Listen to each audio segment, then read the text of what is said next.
Kia ora koutou. My name is James Russell, and if you're here, you've found Mad Surf Stories. I'm a surfer, former journo, and author of surf fiction. There's a bit more about that at the end of the podcast if you're interested. But most of all, I'm an enthusiastic appreciator of a good story, especially if it has surfers or surfing involved. There's a rich vein of stories out there in the surf community, of exploration, heroism, yard sales, wildlife encounters, loose units, disasters, and just general epicness. It's those yarns I plan to mine with Mad Surf Stories, so if you have one or know of one, get in touch by emailing me at james@dragonbrothersbooks.com. Righto, on with the show. Steve Bewley, welcome to Mad Surf Stories. Thanks, James. Yeah, thanks for joining us. I've done a bit of I've been doing a bit of research to find people for this podcast, and it seems to be that there's a disproportionate amount of Kiwis and Aussies doing mad stuff or getting caught out in some way. Yeah, What do you reckon that is? Oh, because we're a bit mad. Yeah, who would know? It'll be interesting to see if that pattern continues as it goes on, But there is a lot. Yeah. Yeah. So where are you from, Steve? I'm from Manly, originally. Yeah. Is that where you're living now? No, I live in Crescent Head, which is tell me where that is in relation to Manly. I know Manly's straight out from Sydney there. Yeah. So I grew up surfing Queenscliff with the board riders down there growing up and stuff, and then about 6.5 years ago, I moved up here, which is 5 hours north of Sydney. So, yeah, it's been the best thing I've ever done, moved up here. I'd say the surf's not quite as crowded, huh? Nah. Good waves?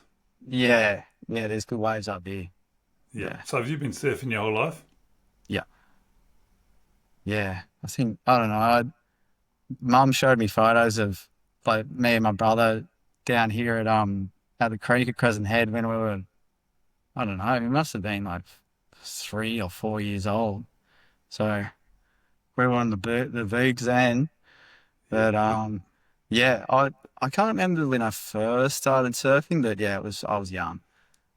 Yeah, right. So your brother is kind of how this all started, right? He moved. You were going to visit him in. I wrote it down here. Bocas del Toro. Is that the right way to say it? Yeah. So that's in Panama. Is that right? Yep, it's in Panama on the Caribbean side. Right. That's the north side of it, or the east side. Yeah, it's kind of like. Yeah. It's the. I mean, yeah. If you look at it on the map, it's on the north side. Sort of we call like the east coast of it, I guess. Yeah. Yeah. And what took him over there? I think he went over there when he was like 18 and just fell in love with the place. And then from his stories of the place, I went over there and I spent 3 months there, I think. Maybe, 3 months over there when I was sort of maybe 30, something like that. And did the swell season there. So there's a really defined swell season, is there? Yeah, so they have like I think it starts in November and goes through till maybe April. And then they have a mini season for June, July, August, I think, which is when I had my accident over there. And then it's sort of flat. Like October is completely and utterly flat. You won't see a ripple on the ocean. Right, but decent swells during the swell season. Does it get big? Yeah, there's a spot over there that's pretty famous called Silverbacks. Oh, I've seen it. Yeah, that's pretty meaty. Yeah, it's pretty solid. Solid. So he went over there, and he's a surfer too. Obviously, he was surfing regularly and convinced. Is he older than you or younger? He's younger. Right, and he was like, "Come on over, you got to check it out." Yeah. So but I well, just fell in love with the place too, and the locals there, and yeah, everything. I just loved everything about it, really, and just couldn't wait to get back there. So I did a couple of trips over there. Then I did a year over in Central America. Um, and sort of I was back and forth between Nicaragua and Panama a lot. Just yeah, if there was a swell happening over there in Bocas, I'd go there, and I got And mates over were you there. working? You were a chippy at the time, right? Yep, yeah. For those I Americans didn't listening, work a over chippy's there. a carpenter. Yeah, You yeah, call them chippies in Australia too, right? yeah. Chickens, yeah, Yeah. yeah. I didn't do any work over there. I sort of saved my money up and um headed over there. And I think around that time the dollar was at parity with the Aussie dollar. So it was just super easy to kind of travel through Central America because like the American dollar is still pretty much, like king over there still. So yeah, it was cheap. And it was, 10, 12 years ago, so it was way cheaper back then. Yeah, good Um times. so yeah, I had a heap of fun doing that. Let's go to that fateful day. So you were due Yeah. to leave. Is that right? No, When? I was that was the first day. Yeah, the first day we were going to start building my brother's house. Ah, right. Yeah, so I lined up a surf in the morning with one of the boys, and he ended up not coming out. It was sort of drizzly that day, and it was like this first swell they'd had in a fair, like, pretty long time. So, like I'd been in Nicaragua for 4 months, I think, and I'd come down to because my brother was starting to build, and I think I'd only been in Panama for about a week, maybe. Yeah, probably about a week. And there was a bit of swell that morning, so jumped on the bike and rode out to the spot that I knew, and it's like my favorite wave on the island. And found a couple of guys to surf with because, yeah, like there wasn't that many people surfing there that day or at that time because it was a mini season. Yeah, was it big swell? It wasn't that big, eh? It was probably only like 3 or 4 foot, but Yeah, it's a heavy wave. right. Shallow reef, like a Point Break, Um, or it's kind of like a wedge, sort of comes out of deep water, and you just sort of take off, pull in, and it shoots you out into the channel. yeah, And 50 yard special. yeah, yeah, it's a really good wave. I won't say the name of it. Yeah, no, that's all right. Yeah, Yeah, I'd be not interested that to see say if that. you've gone back. We'll get to that. Yeah, Yeah, yeah, yeah. Yeah. So, and it was like my first wave. So, uh, I yeah, first wave that day. I'd surfed one day before that, and I like took off, pulled in, came out, and then like at the end of the wave, it's got a little crumbly section, and it just sort of hit me on the shoulder, and I fell forward into the flats. Like I was going pretty fast, fell forward into the flats and hit my head, and my arm went numb. so straight into you just sort of straight into the reef with your head. No, it wasn't even the reef. It was it was like just the channel. So it just hit the water. Oh, right. You didn't even hit Yeah, yeah. anything solid. Nah. But like looking back on it now, like I've had 3 years to kind of mull over this, and I'd it's like 6 weeks before that, I'd done the same thing in Nicaragua, but I hit the sandbank and Right. I didn't feel right.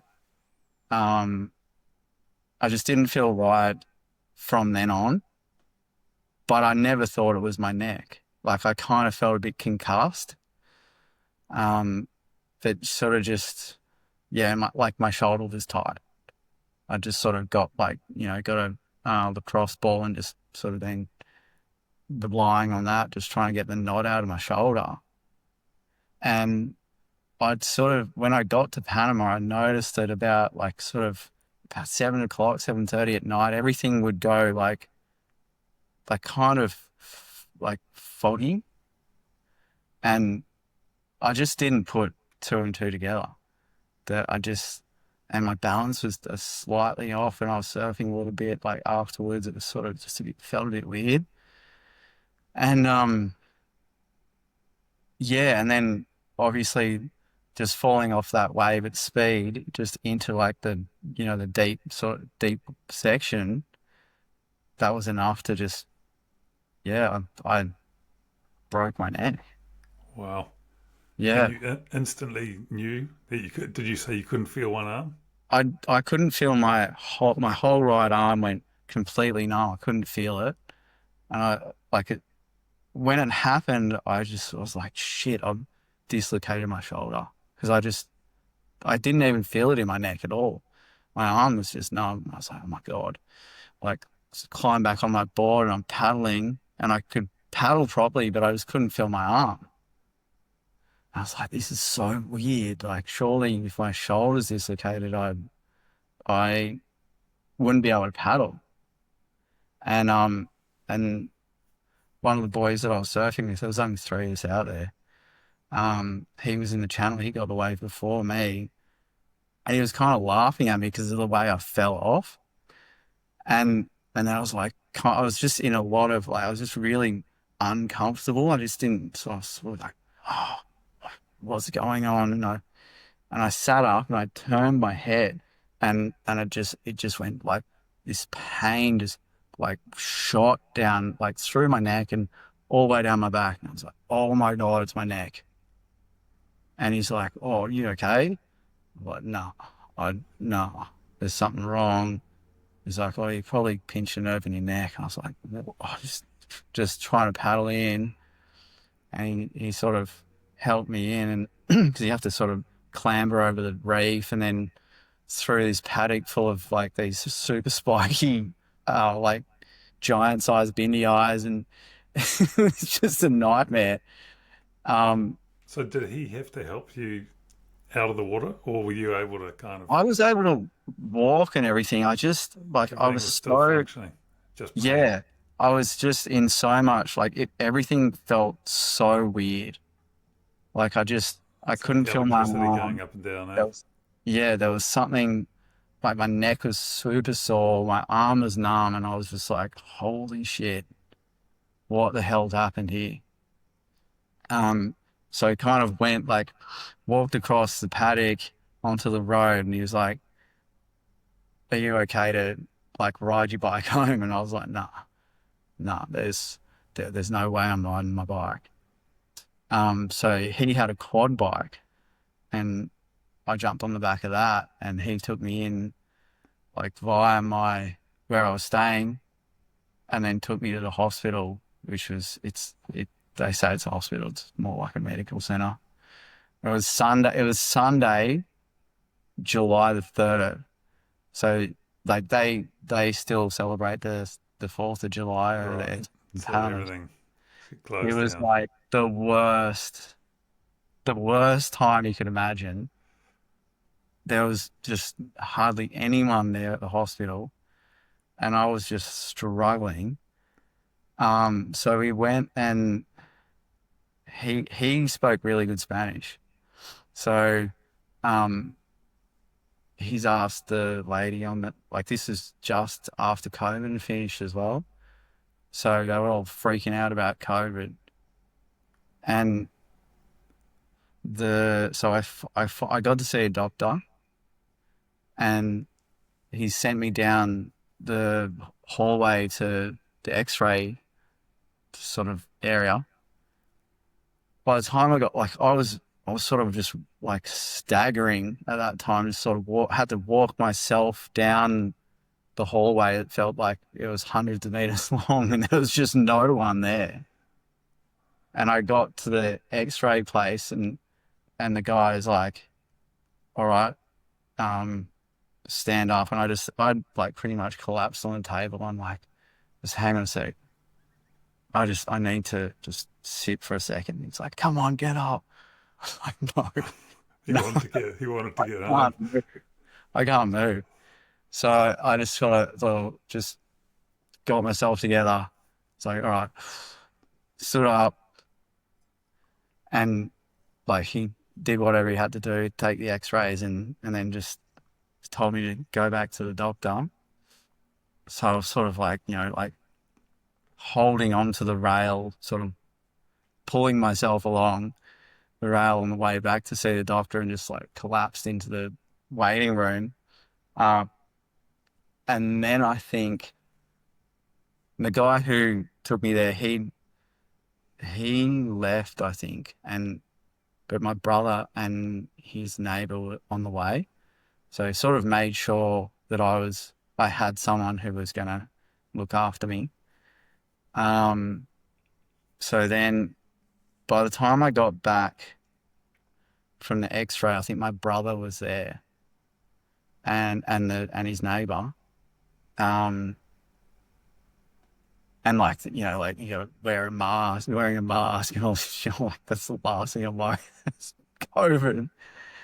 And so we waited a little bit, and then the doctor came out and he was like called me forward, and he was looking through the X-ray, and he just went, normally goes there, so which was, I don't like this. So what he saw was the gaps, like the discs. He saw it was like 4 mil, 4 mil, 4 mil, 4 mil, and then 2.5 mil, and then kept going 4 mil. So he saw was that I ruptured a disc in my neck, the C6, C7, Right. and So it was just the pressure of the two spinal pieces just collapsing yeah, on the disc. I reckon it was probably, whatever happened, it just went boom, like, yeah. I But wonder if you had half ruptured in I, Nicaragua. I'd say so. Yeah. Did you ever talk to a doctor about that to ask whether that would have been possible? I haven't, no. Yeah.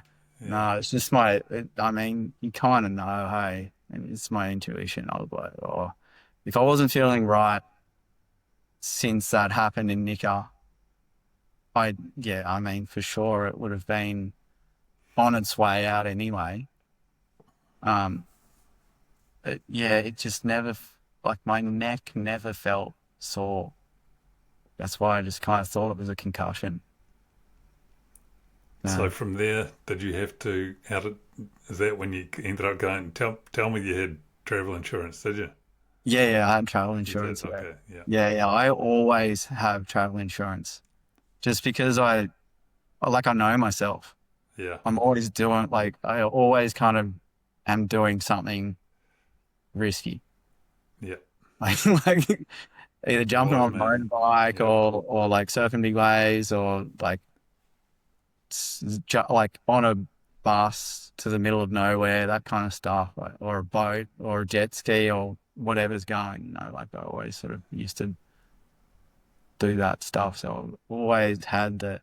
And I think it was the first time I'd bought like the fully comprehensive travel Daddy. insurance. Like I Yeah. was like, yeah, because my aim was to not really come back here to Australia. I wanted to spend as much time over there as I could, because I was thinking help build my brother's place.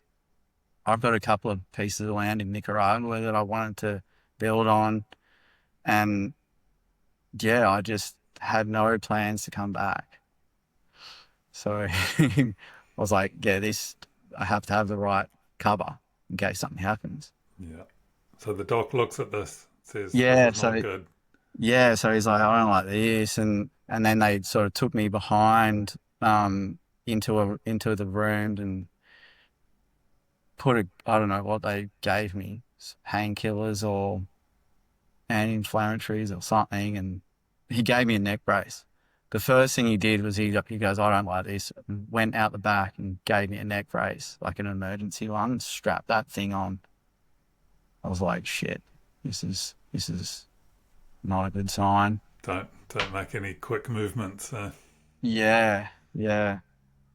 Um, so yeah, I had to sort of wait there for, I reckon it was probably 45 minutes, before they got an ambulance for me.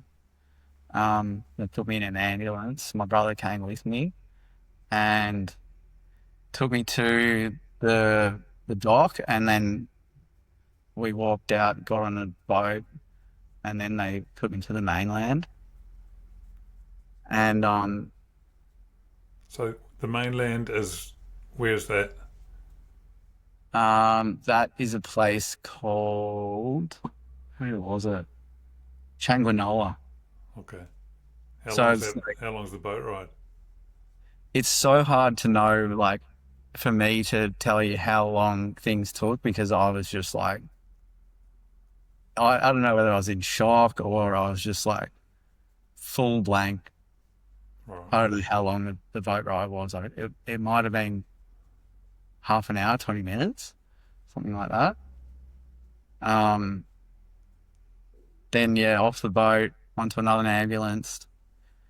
They took me to the hospital, and like that hospital was just like nothing else I'd ever experienced before in my life. Eh? So you're not at the good hospital yet? No. No, no. It was yeah, that's like a it's like a public hospital in a quite a poor area of Panama. Um, and like rural area. And it was like they gave me a wheelchair, and they sort of just pushed me pushed me into the place and like, see ya. And like, so that I think the doctors knew that I was coming there, but like the doctors had so much going on in that hospital. I don't know whether it's that's just a daily occurrence of like what goes on in that hospital, or some kind of crazy event had happened that day, but it was madness in there. Like there was people screaming in one room, people screaming in another room. Um, like I had to find myself in bed somewhere because I just sort of, it was such a long wait. Um, when I was lying in the bed, a lady had given birth in a ambulance, and she got wheeled in, and there was just blood everywhere. There was a kid in front of me who just was really not in a good way. It was like, picture like a scene in a movie, like a war scene in a movie. That's kind of what it was like. Yeesh. Oh, that's Yeah. rough. Yeah. It was pretty eye-opening. And then You I must got, have been shitting yourself the whole time, huh? I just didn't really know how serious my injury was. So I just didn't, I wasn't that worried. Like I was kind of just thinking, oh, they'll just like have a look at they might scan me again, have a look at it, and it'll be fine. Like it might be just what that guy said, it was just a pinched nerve. Like I just didn't think it was that serious. And then I got called in, like the doctor saw me, he's like, all right, I'm gonna get you a CT scan. So I think we waited another, it would have been like an hour probably. I got sort of wheeled into the room where they had the CT scanner. The guy, the guy was on the phone to his mate, like video call, and he's like, "Is this the way that we're supposed to set it up?" Oh, And I was like, "This is so gnarly." Like, that's not good. I know how to get in a CT scanner, and so he's like, put me in the wrong way around, like feet first. And I was like, Oh no. this is interesting. Maybe it's a different scanner or something like that. And he's like, yeah, like on the phone, like showing his mate, yeah, yeah, yeah. Did the scan, got wheeled back out. Um, and then my brother went and got me some food. We ate and stuff. And then the doctor comes back out. He's like, oh, we didn't get the right scan. We need to come No, back. we got a really good scan of your feet. I'm like, no shit. I could have Oh done my that thing God. better. And so I had to go back in the scanner the right way around. Um, and then I feel like things seem to have calmed down a little bit at the hospital. It's like nighttime and people must have gone to sleep and things like that. And found myself in bed. But what was happening by then, like I could start to feel my arm again. Like I could sort of lift my arm up and it would fall to like to my shoulder, and then I could sort of bring it back over and it'd get like almost straight and it'd fall. So I kind of had a little bit of move, like I had strength, but then like there was parts where I didn't have strength. And also what sort of woke me up to this being like a serious thing was that I kept on having to get up and pee. So, and my brother took note of that as well. I was like, dude, I'm like having to get up and pee every 15, 20 minutes. And like I I was like, I just like I hadn't drunk anything. I hadn't drunk any water or any liquids for hours. And I I Googled it. I was like neck injury and frequent urination. And it was just like red flags, just like this is like a serious neck injury. Immobilize yourself. Like, and I was like, oh shit. Wow. Um, Okay. yeah. So at that time, and then I just was asked the nurse if I could have a bottle because I kept on needing to pee. And she gave me a bottle, and I just didn't leave that bed after that. And I had one, the doctor, I could see the doctor was going through my scans, and he's come over and he said to me, um, you haven't broken your neck, but you straightened it. Like it's straight now. So we'll we'll keep you overnight. Um, the specialist is going to be here in the morning anyway.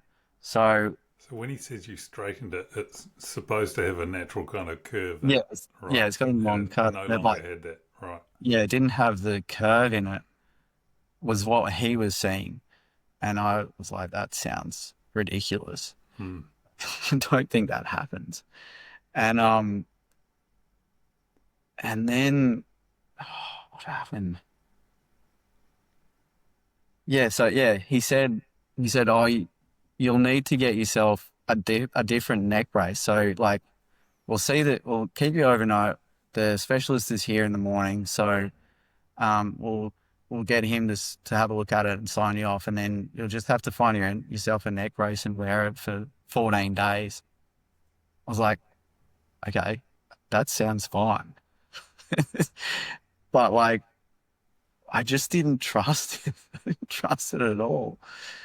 And they eventually sort of wheeled me into this room with another two, like kind of old dudes.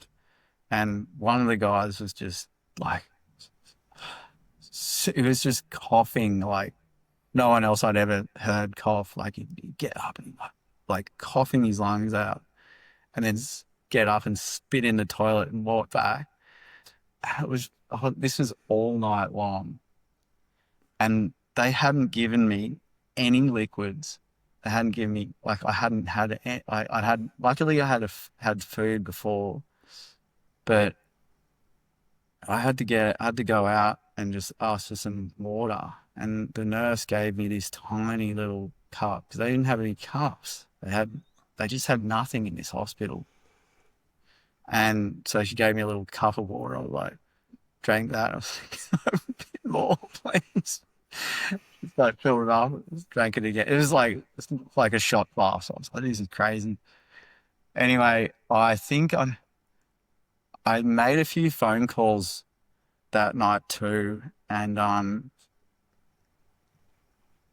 my brother found a place to stay, and he spoke to his girlfriend, who's a local Panamanian, and she rang me up and she was like, "I've got the day off work tomorrow, and it sounds like you need a bit of help. Do you want me to come and help you out?" And I was like, Yeah. "Sweet." Like, yeah, I'm way too deep here. I need some help. So in the morning, she jumped on the boat and came over, and she came in and she like got behind the desk at the hospital, and she found got them to load up my files on a disc, and just like, she was a godsend. She literally saved my life. It's if she didn't come and do that and like organize my whole stuff, I don't know if I would have made it out of that hospital, to be honest with you. Yeah, wow. So Yeah. you left that hospital that day? Yeah, so we still had to wait for so Jonah got all the stuff that we needed to get me discharged and onto a different hospital. She found a private hospital in David, which is 3 hours drive away, and a private ambulance could come and get me. So she came in and she's like, "I've got your stuff. There's a private hospital 3 hours away. They'll come and get you for $1,200. I was like, "Do it." Yeah. I got to get out of here. And so she did that, and I don't even know whether that doctor or the specialist or whoever was supposed to see me, I don't even know if they were there or they were in surgery, and I don't know if they got out or if I got signed off. I don't know what happened. But so the Jonah made the call at like 7:30 at night. Oh, hang on. So yeah, so no, it would have been 4 o'clock in the arvo, and they got there at about 7:30, and they came in and they strapped me to they rolled me up in a sheet, like held my head, pushed me over onto their Fully immobile. yeah, just like full on professionalism the moment they walked in the door. And I was like, oh my God, I've finally got someone who knows what they're doing. And I just felt so much safer, and that I was in good hands then. And then, so they put me in the ambulance. I'm all strapped to the bed and stuff, and we got on our way, and to get to the hospital, it's over the top of like this massive mountain. And at a certain point, the road it stops being paved. Oh God. So you're bouncing around for hours. Yeah. Ouch. So it took 5 hours. Like I don't remember how long we were going over potholes for, but it must have been a long time. But the driver, like, hats off to the driver. He handled it so well, and like he just went slow because he knew what was going on. At the top of the mountain, apparently we nearly got taken out by a semi-trailer coming around the other way. Like, it was just, yeah. There's so many things along the way in this, like, when I think about it, that could have gone so wrong. Like, even jumping on that quad bike, knowing that my neck was in the condition that it was, like, jumping on that quad bike, I could have been a quadriplegic, like, straight away. It's just, Yeah, and it's you know, bonkers, like isn't it? nearly getting taken out on top of that mountain, and just things like that. And then, Yeah, if you so think of, I don't know, a rugby game or something and someone yeah, hits their neck, they're just immediately immobilised, right? yeah, There's no walking off, yeah. There's straight on the no walking stretcher, around. head There's no strapped to the walking stretcher. around. Yeah, Mm, mm. yeah, incredible. So that was Oh, a 5.5 hour journey to get to that yeah. hospital. To get to the hospital, And I guess they scanned you again, did they, when you they got put there? me, yeah, they put me straight in the MRI machine. Um, and yeah, I'll always remember that because they've put me in, and I could see they had this little. It was this little mirror in the MRI machine that I could look into, and it was like I could see out of the machine. I could see the room, and I was in that. I felt like I was in that MRI machine for so long, and I was so glad I could see outside that machine because it was really claustrophobic in there. Yeah, It I've felt had just them. like a Not like much a fun, are they? Yeah. oh, it just felt like a smaller machine for some reason.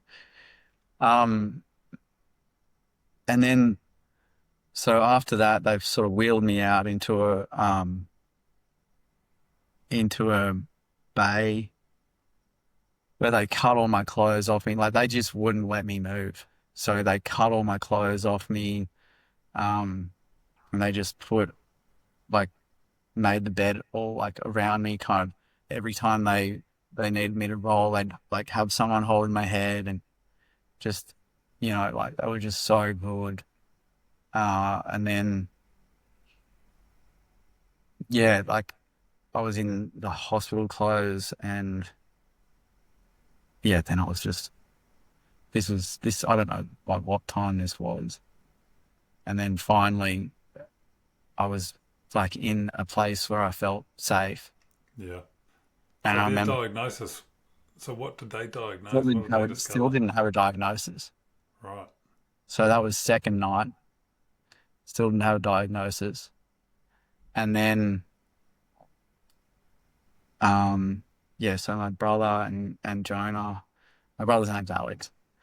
Alex and Jonah, um, I think they found somewhere to stay that night. They made sure I was okay, and I just fell asleep. I was just exhausted, just fell asleep.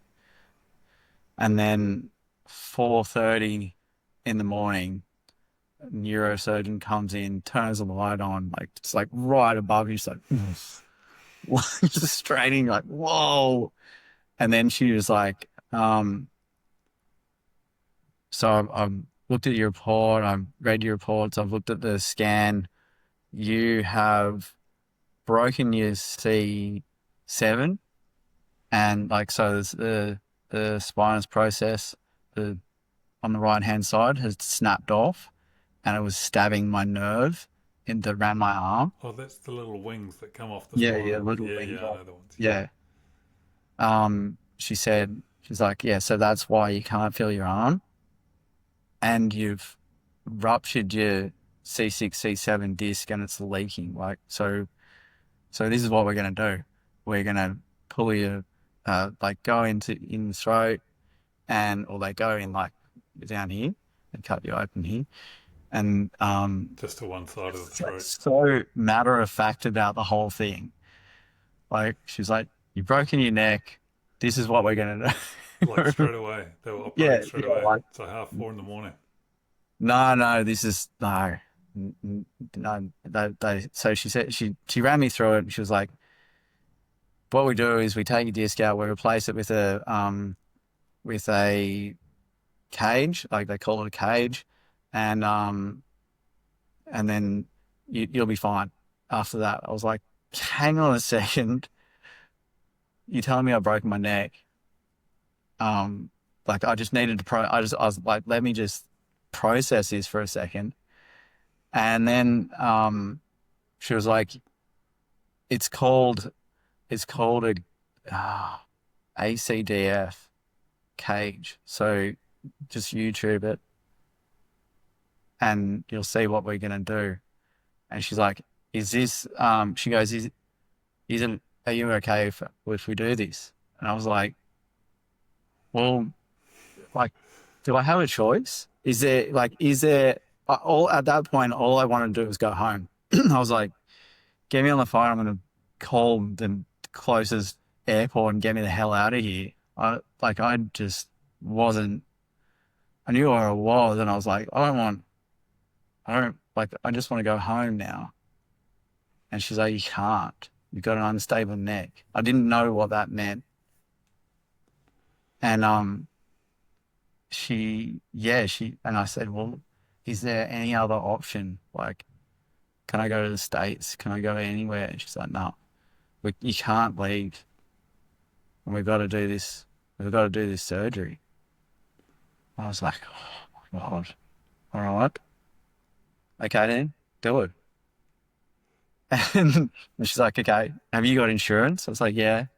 Yeah. If I got fully comprehensive, it'll cover everything. So my brother sorted all that out. They had like a section in that hospital.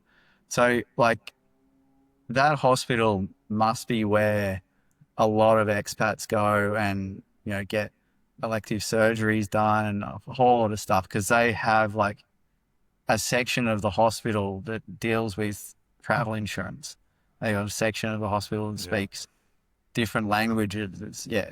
It's just like luckily Jonah found that hospital to go to because I don't know. Yeah, I'm so lucky with that. This is the only place really that I could have gone other than the city. City. So when was that up next day? No, like the op didn't. I didn't have the op until 7 days later. Oh, so you had to lie there immobile for a week. I was lying, staring at the ceiling for 7 days with a nurse feeding me. I wasn't allowed sort of past, I don't know, probably 10 degrees. Oh. And I was What still was in. the delay? Did they have to wait for the swelling to go down before they could operate? No, it was just all the, so the surgeon didn't have like time. So she was already booked up until whenever I got that surgery. And they had to fly all the instruments and all the stuff that they needed. They had to fly it in from the city. Wow. Yeah, so I was waiting for like the cage to be flown in. They had this special machine that they hooked me up onto to give you readings on your nerves. So like it was I don't know what the machine was, but she explained it to me as like they hook you up to it and it feeds back and lets them know that what nerves are firing, maybe something like that. But it was like if you didn't have that machine, they were just guessing. Like they were just guessing if the surgery was a success or not. Yeah. Yeah. So I'm like, get that machine. I need that. I'll wait for that one. But yeah, I was staring at the ceiling for 7 days, just going, what the fuck is going to happen What's to me? become of my life? Yeah. Yeah. I remember the nurse was feeding me and it just must have just come to me that like, I was like, this could be what my life is for the rest of my life and she was feeding me and I just melted. And she was just like, no, it's all going to be okay. Like, don't worry, everything's going to be fine. I'm like, yeah, what if it's not? What if this is me? Yeah. Like by then, It's a heavy like, thing to be thinking about. yeah. But I still had feeling in my feet, my legs, everything worked. It was just like like this section was just not okay. Mm.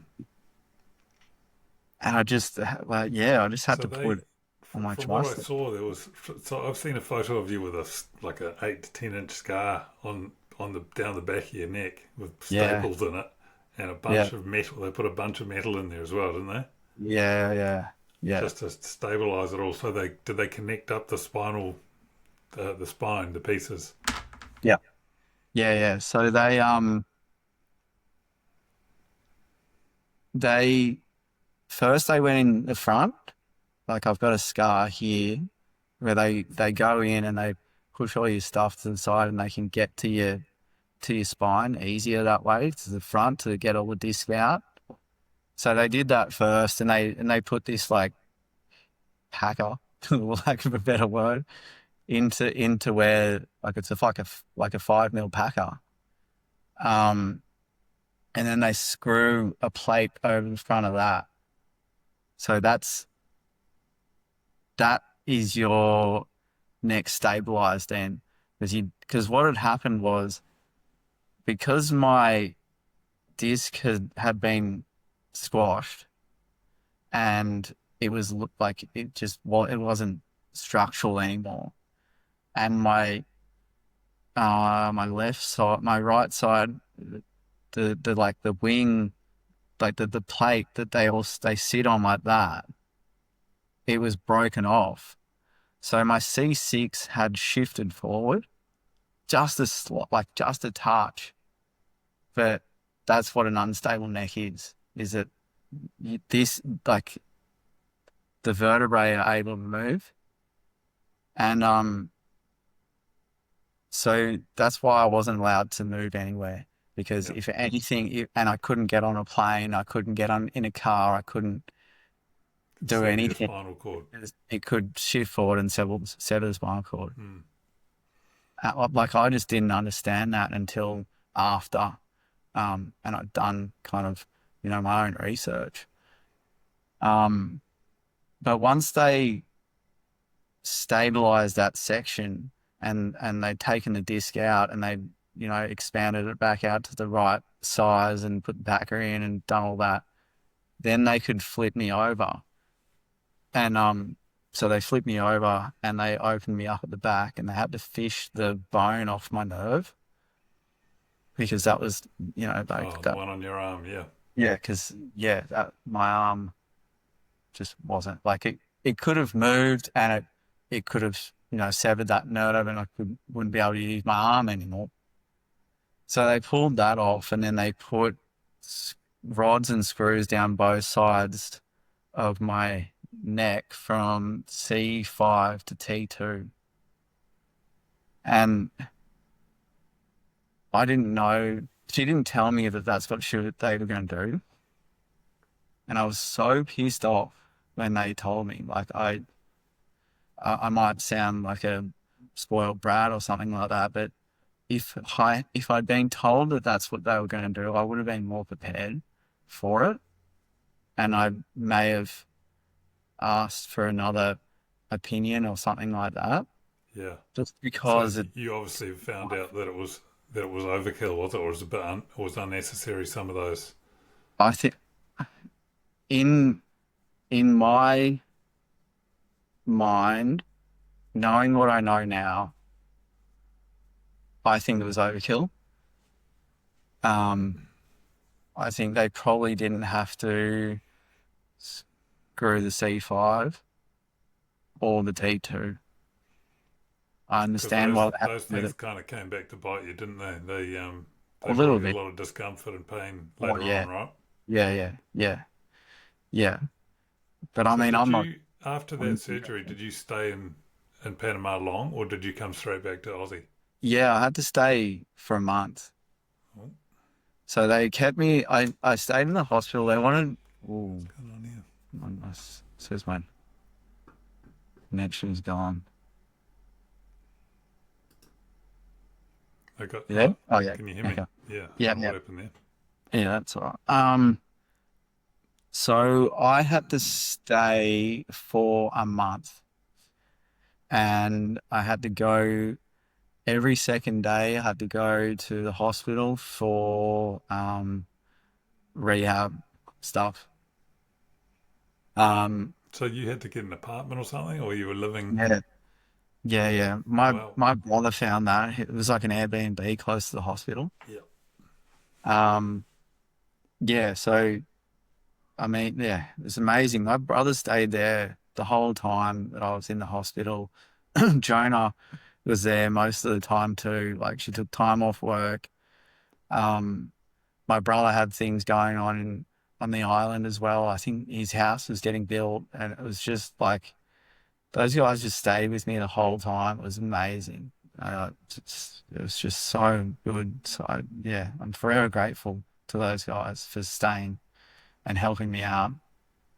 And like Jonah, with like being able to talk um to the doctors and everyone, and just it was just so helpful. Um, but yeah, we stayed about I don't know 5 or 10 minutes away from the hospital. Um, my brother stayed with me until my mum came. Mum came and stayed with me in the house. I think she got there maybe on the second or third day that we were in the house. Um, and then my brother stayed a couple more days and then he had to go back to the island. But yeah, mum came in and just lauded it. Just like cooked for me, um, looked after me, went to the shops for me. It just looked after me like, she was amazing. And like I was just in all sorts. Like I'd wake up in the morning just crying and like I had no control over my emotions at all. It was crazy. I'd wake up in the morning and I'd just be in tears for like a week straight. Yeah, And wow. yeah, it was wild. Um, and I everything was so tight. Like my traps were in my neck. It was all so tight. Like I couldn't turn my head. I, I could do like, it was this little house. Like, I don't know, it was probably, I don't know, maybe 15 meters by 15 meters, something like that. Just a little house. And I could walk around it 4 times before my traps tightened up and I just couldn't move anymore and I have to go back inside and just lay on my back. But like every day I just went out and did it. I just had to walk. And then maybe 2 days after I did 4 laps, I did 6 laps and then I did 8 laps and then I could walk down the road and like, yeah, my mum came with me for the first walk down the road and we just walked until I was like, I can't walk anymore. I gotta go home. So I had to like calculate how far I could get down and back before So you my could still make it shoulder. back. Yeah. Yeah, so I could make it back. And it was the rainy season just started as well. So like you kind of had to time it before you got like hammered with rain. It was yeah, it was such a gnarly time. Yeah, I guess you've gone from being you know, a life full of action to just absolutely Oh, completely immobile, and then yeah. the tiniest little bits of activity Um, each day. It's probably part of that mental anguish that you went through, yeah, you know? yeah, So yeah. eventually you made it back to Aussie. Yeah. And have you stayed there ever since? I know you had a second operation to take some of those pins and rods out, right? Yep. Yep. Yeah. So I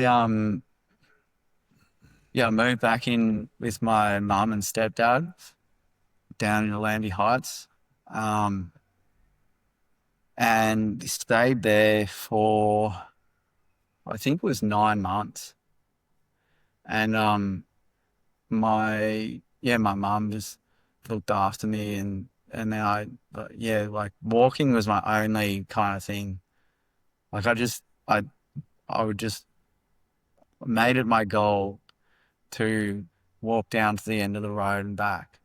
And then I could walk down to the end and around the little cul-de-sac and then down the end and back. And it was just, and then I could do 2 laps of it. It was just, yeah, for 9 months, all I did was walk the streets of Landy Heights.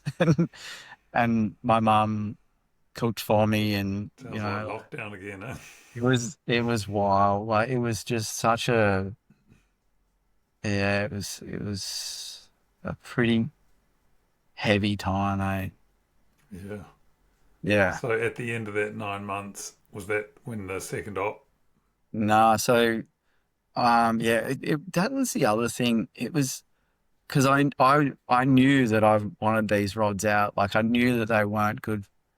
My body didn't like them, and so I was seeing this neurosurgeon in North Sydney, and he just didn't really seem like he was interested in like helping me. But it was the only one that I sort of knew about, and he was waiting for the bone to grow over the fusion at the front, and it just didn't seem to be happening. So I got one of the one of the physios that I was seeing put me onto another guy, Mark Winder, and um he was the guy who ended up doing the surgery. But he was like, "Oh, I can take these big rods out and I can put just little ones in that just span between C6 and C7." And I was just so blown away because from what the other neurosurgeon had said, like he didn't want to touch me until the bone had grown. And then Dr. Winder was like, "Oh, I can do this and it'll be fine." I just couldn't believe it was a thing. So I kind of just was like, "Oh, that sounds a bit too dicey for me," and didn't do it. That was 6 months after I got back, and I don't know if I would have been able to go through another surgery like 6 months on. It was just so. It was still that area was so like still tender. Like I couldn't have anyone touch me really. I couldn't get a massage. I couldn't any kind of too much physical activity or anyone who massaged the area, it would just lock up again. So the thought of having another surgery at that point in time was just, I just couldn't fathom it. So I just left it. I was like, okay, he just said that, but it didn't really, it didn't really register. But like, I wish I went with him then. I just couldn't wrap it around my head. So one of my mates said, "Oh, I've got a spare room at my place." He lives up in Urunga, and by that time, I could sort of do a little bit of work and then just like kind of get myself around by myself, and I was ready to just not be at mum's place anymore. I just needed to have a bit of space. So he said, come stay at my place for as long as you need to." So yeah, I just packed up my ute and lived up there with him for 3 months, and then moved from there. I found a place in Crescent Head again and moved in with a mate for about 6 months, and then decided it was time to get the rods out, and sort of just booked it in with that same surgeon, Dr. Winder, and got them taken out, and then had to do another 5 months down in Sydney with mum. Oh, mum, But good old no, mum. she was great. Like she's just been amazing through the whole thing. Like Five just more months. So that was, yeah, you were just immobile. You were just like, whoosh, again, it- flat out, yeah. It just like back to square it one. definitely wasn't as bad. That's for sure. It definitely wasn't as bad. Um, Still major but surgery. it was still like yeah, they cut your traps in half, like and Yeah. then fries you open. He was like, "Those rods." I wanted him to keep them, but he like I don't know why he didn't keep them, but apparently you're not allowed to. But he was like, "Those rods were huge." But what had So happened, what are which you was just talking? Like, how long are we talking here? um I think they would have been like over 100 mil. So they would have been like 125 probably. Yeah, right. What about The span, diameter? um, 3 mil maybe, something like that. Yeah, and how many of them? Two rods and one, two, three, four, five, six, seven, eight, nine screws. Going into those rods and Yeah, into the bone. Yeah, yeah, some yeah, scaffolding, huh? yeah, yeah, big time. But what had happened, which was really lucky, um, over that time of me from, yeah, like, yeah, whatever that time span is, over the 18 months, I'd been moving so much that the top, the C5 screws had worn away the vertebrae and they'd come loose. So it was giving me grief anyway, but I managed, like, because of that, and the joint was able to move because the screws weren't in there. It didn't fuse at the back. It didn't have that bony fusion at the back. So I got my C5, C6 joint back. So I'm able to look up and down a bit more than I would have if that hadn't had happened. Right. Yeah. Yeah. So it was I was lucky in that respect. Yeah. Yeah. Sheesh, what a story, man. It's unbelievable, Steve. Yeah. And so tell me, Yeah. can you surf? Have you surfed since, or is that like step Yeah. too far? Well, no, I have started surfing again. Yeah. Yeah. Um, the surgeon in Panama said, I said, am I ever going to surf again? And she said, no, no chance. And I think that must have put it in my head, like, don't surf. Um, but then, like, the surgeon here, Dr. Winder, he was like, I want you to surf because you're looking around, you're arching, you're looking, yeah, like you're moving your neck so much when you're So much, surfing. yeah. That's what you need to be doing. So, like, last time I saw him, he was like, mate, your neck is like, it's so good. It's as good as like I could hope for, and I want you to start surfing because it's like it's gonna be the thing that's good for your head space, and it's gonna be the thing that's gonna get you moving your neck as much as possible. Yeah. I was like, holy shit, from not being told I'll never be able to surf again, to this other guy going, look, I need you to start surfing again. Yeah.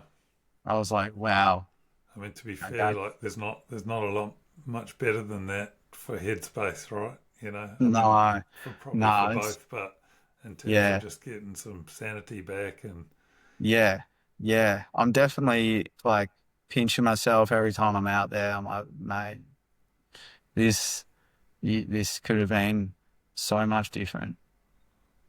yeah, And wow, yeah, like my first surf back was a year ago, just over a year ago, and the waves were so good and they were so playful. And my mate had given me a board to ride. It was this sort of big, like, fat thing, and it was so easy to surf. And I will never forget that surf. I was out there with a bunch of mates, like maybe six of us out there, and the water was warm. It was like, yeah, it was a spring day. The waves were really good, and it was just beautiful. nice So man. yeah, yeah. So I have to ask, Steve, have you been back and you wouldn't be able to, have you been back and surfed that wave that you heard it on? It's probably Nah, I haven't. too much of a keggy pit probably I for would, at this yeah, point. yeah. I think eventually I'm gonna go and do it. Um, but I might not. Yeah. But, yeah, everything in my That's body is fair like, too. Yeah. oh, you shouldn't do that. Um, but I will go back to Panama. Yeah. I'm planning on doing that next year. Um, because I just love that place. I love it. Yeah. It's on I my haven't got hit list anything now. I against gotta it. say, you've sold it to me. Apart from the hospital, I'm not going to hurt myself there. Don't hurt yourself anywhere over there. Yeah, It's mate. Well, be listen, careful. Steve, thanks for sharing your story. Yeah, no worries. It's really good. Yeah, It's really yeah. good. I think Yeah. like just for whoever's listening, it's like I just sort of think that when something really gnarly happens to you and you just feel like you're at rock bottom, um, you just kind of have to know that it's not the end. You know, like it's not like the end of it. Like you will get better. And that like if I could say that to the guy 3 years ago that was me, just going, look, mate, it's gonna suck, but it's gonna be okay. Like, and that guy would have believed it, you know, like it Yeah, that's the would thing. have You think been, you would have you yeah, believed it if you heard it? yeah. It's so hard. Can't see the wood for the trees. Yeah, it was so hard, but yeah, I just like everything does get better. Nothing's forever. It's a good So message. yeah, yeah, I like yeah. Headspace is seriously, it's everything when you got such a horrible when you're in such a bad place, your headspace, like that was the thing that really got me through.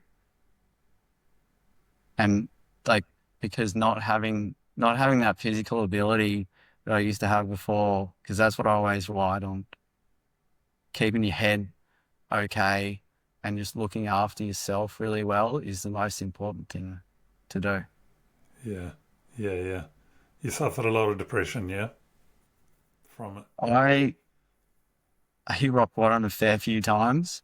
Um, I don't think I ever got. I had one day, one really heavy day where I was depressed and I couldn't get out of bed and I was dragging my feet and that scared the shit out of me.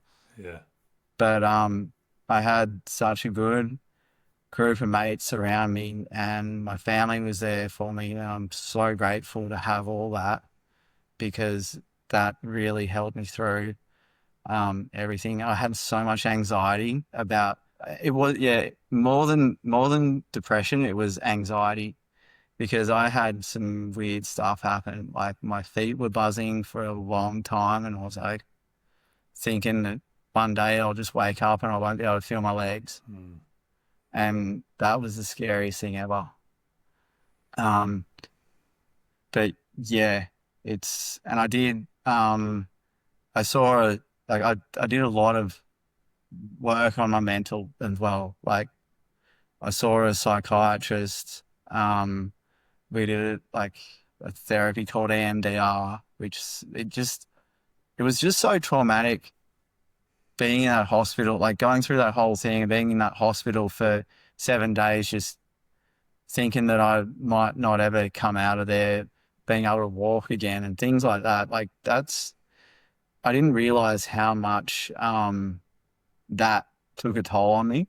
Oh yeah. I just didn't realize That's it. pure trauma. Yeah, mental Yeah, yeah, trauma. Yeah, yeah, yeah, mental and physical. Yeah, yeah, yeah. And the mental um, creates physical as well. mm. So like once I started working on getting rid of that shit, um, my my rehab stuff became easier and the muscles relaxed more. It's still tight now, but it's not as bad. Nowhere near as bad as it was. And I know it's been 3 years, but just getting rid of like the mental stuff and keeping like a positive light on it, even though it was super hard to do, I think that was one of the best things that I could have possibly done. Awesome. Was Yeah, try and keep your spirits up yeah. and just keep walking. Walking save a life, I Keep reckon, eh? walking. Keep Just moving keep forward. walking, just keep moving. Like Yeah. otherwise you're just sitting there doing like you're just sitting there in your thoughts. And that's not a good place to be. No, no. Brilliant. Yeah. Thanks, Steve. You're a good man. You're a good man. Thanks a lot. Thanks, James. Yeah, it's been good. I hope you enjoyed the show. If you have a mad surf story or know of one, get in touch by emailing me at james@dragonbrothersbooks.com. The following is a chapter of one of my surf novels. You can listen to the rest wherever you get your audiobooks, including Spotify, Audible, Apple Books and Google Play.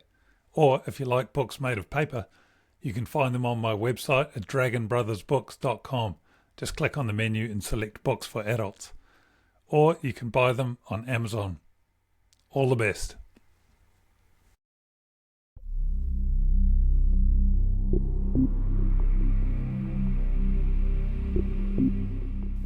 Lines, written and narrated by James Russell.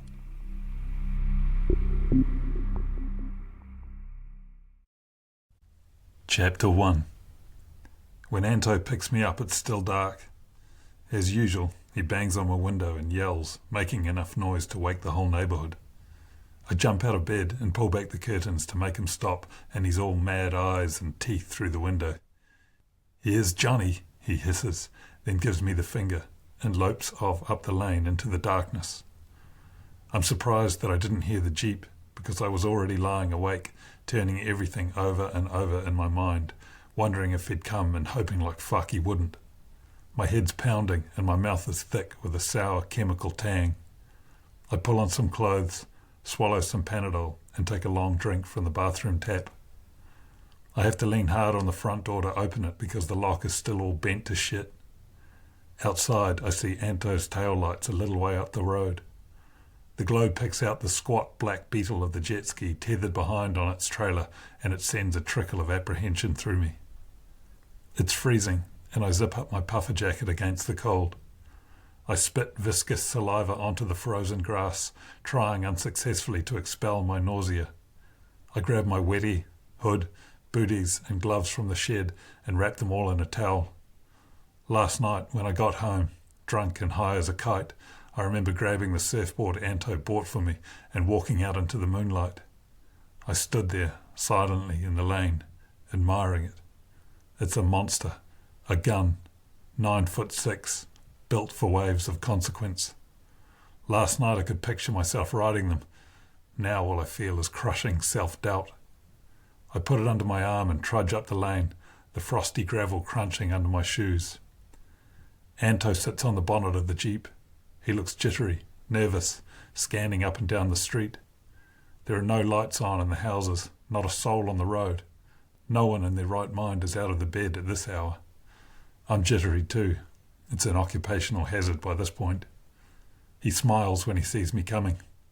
"Morning, Sam. You bring the rhino chaser?" he asks, nodding at my board. "'Cause it's on, you Aussie bastard." He grins like a lunatic. As I get close, I get a decent look at him. He's wired, his eyes on stalks. Obviously he's pulled an all-nighter. "How do you know it's on?" I say. "It's pitch dark." "I can fucking feel it," he hisses, thumping my shoulder. He reeks of booze. We take off with Anto's trademark screech of rubber and tear through the streets, the trailer clanking and jouncing behind us. "I fucking love this car," says Anto. Driving around the villages of the rural west of Ireland in this rig makes us stick out like a sore thumb. But there it is. Anto doesn't give a fuck. Dumb culchy boggers, he calls the locals, or hedge-hopping muppets. We both stare at Donaghy's pub as we pass. It was less than 6 hours ago that we'd stumbled out of it onto the silent street, mightily off our faces. Bren had held high a licked finger and solemnly declared that the wind had turned offshore. We'd agreed to surf in the morning. "That was some crack last night," says Anto. He's boggling around in his seat, checking the rear-view mirror, then twisting to look behind us. He's manic. He winds up the Jeep out of Bundoran and onto the open road. "Yeah," I agree. "Are you still high?" "As a fucking kite," he grins. "Bren and me had a few nightcaps." "Was that wise, Anto?" I ask. "Sorry, Dad," he replies. 15 minutes later, we go past Mullimore Harbour and I peer out into the darkness. There's no one around. Our headlights illuminate the wash of foam in the harbour. It's banked up against the stone walls and gathered around the fishing boats like suds in a bathtub. the residue from the oceanic machine agitating out there in the darkness. When we drive up onto the head road, Anto pulls over, shuts off the engine and winds down his window. A rumble, an energy, like a distant train, bullies its way in, filling the space with more than just sound. Anto's eyes bulge at me. "It's big, Sam," he says, grabbing my arm. "It's fucking big." He squirms and bounces, peering out into the darkness. We sit and wait. Anto grows more animated, more hyper, but I retreat into my own head, apprehension gluing up my thoughts, my words. He starts talking about later, the Dublin drop, but I've tuned him out. Finally, Anto can't take it any longer. He jumps out of the Jeep, runs to the edge of the rocks and starts pointing at things I can't see. A ribbon of grey materialises on the horizon behind us. Morning's on its way. I look at my phone, checking for messages, hoping for safety in numbers, someone to talk sense. When Anto returns to the Jeep, he comes around to my side and I wind down the window. "I'll have a Big Mac combo, please," he says, hopping from one foot to the other. He pulls off his beanie and his woolly hair springs out like a Brillo pad, adding to the crazy. But he looks hard at me, suddenly serious, and leans in close. "There's not a puff of wind out there," he says. "I reckon we paddle it." I swallow. "Fuck, Anto, I'm hungover as shit. This is..." I mumble, but tail off lamely. I know that nothing I say is going to make any difference. His mind is made up.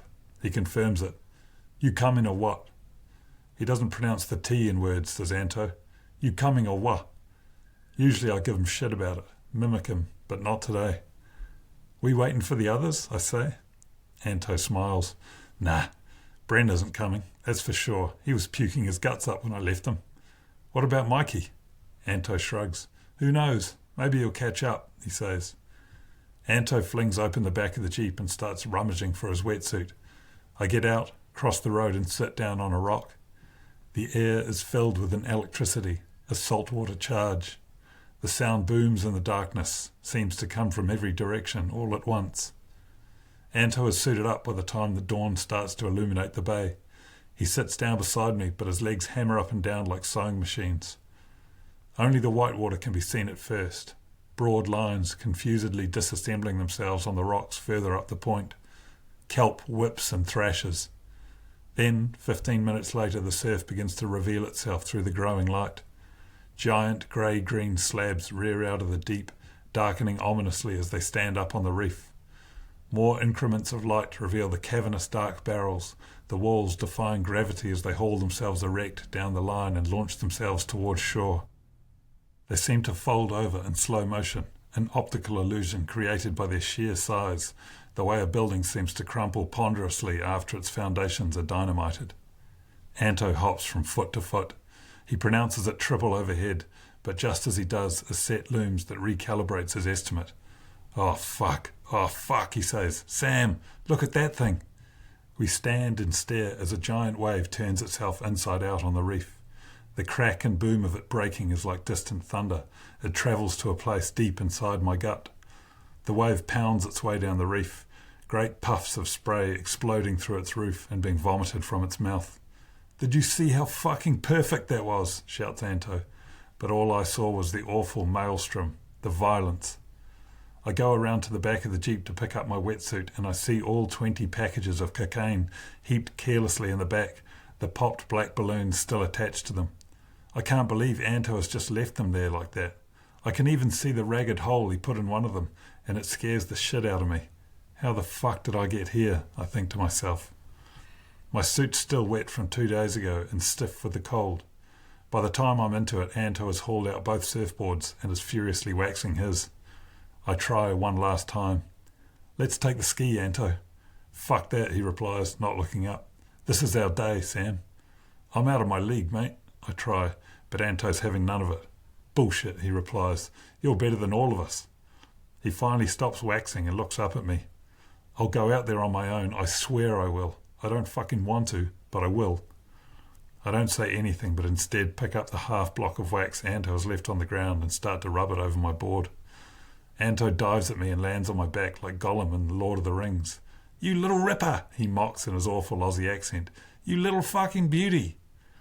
As we make our way down onto the rocks, I feel like I'm going to spew. I don't know if it's the hangover or sheer terror. I forget all about the drugs, about the Dublin drop. There's only me and the furious ocean in front of me. I hope like fuck there's a crew around at the boat ramp launching skis. Before we locked the Jeep, I sent a text to Mikey, but there was no reply.